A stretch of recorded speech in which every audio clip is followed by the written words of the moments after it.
اللهم صل وسلم وبارك على سيدنا محمد وعلى اله وصحبه اجمعين.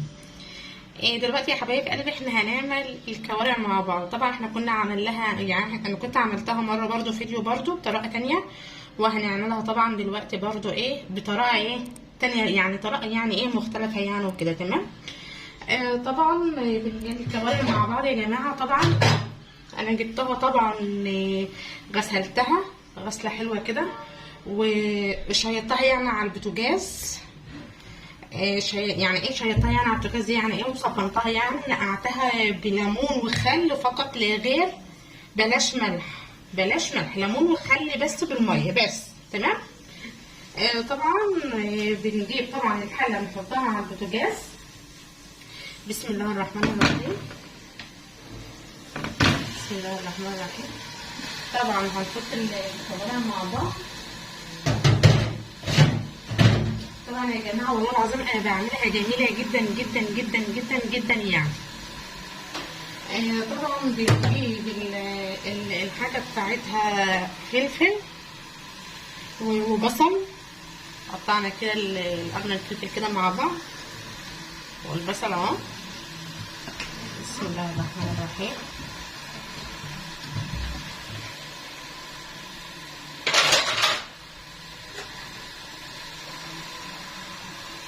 وطبعا التوم معانا 5-6 فصوص توم، وتقطعوهم تقطيع صغير كده، تقطيع صغيره كده. بسم الله الرحمن الرحيم. بس يا زيزي لا انا هاخد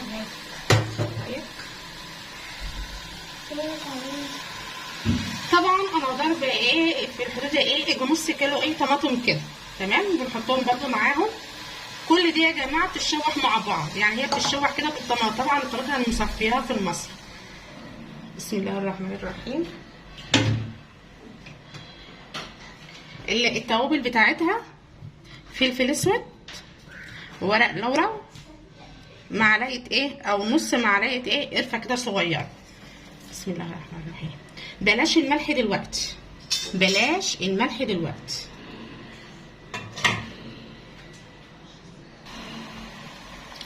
طبعا حطينا الحاجه بتاعتها والتوابل بتاعتها يعني وكده. طبعا يا جماعه احنا هنزود حاجه كده معاها عشان الكوارع طبعا تستوي معانا على طول. تمام. اللي عايزها يعني تستوي معاها على طول يحط الحاجه دي. طبعا نص معلقه سكر، نص معلقه سكر يا جماعه، وتتحط مع التشويحه، تتحط يعني في التشويحه يعني وكده. بلاش ملح دلوقتي خالص لما تستوي. بسم الله الرحمن الرحيم. ونسيبها ده كده تتشوح مع بعض.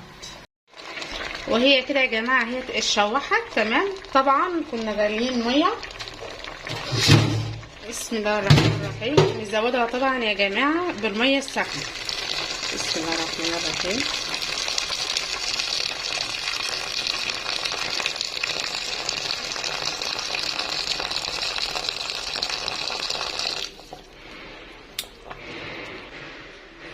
وهي كده غلينا لها الميه طبعا وحطيناها تغلي بقى تفضل تغلي كده مع بعض كده شويه على ما تستوي. برده هوريها لكم برده بعد ما تستوي طبعا. وهي كده الكوارع طبعا استوت، وحطت لها الملح طبعا، ودقت الحدق بتاعها جميل جدا، وكفايه ريحتها بصراحه ربنا تحفه تحفه تحفه. ويا رب يكون الفيديو عجبكم.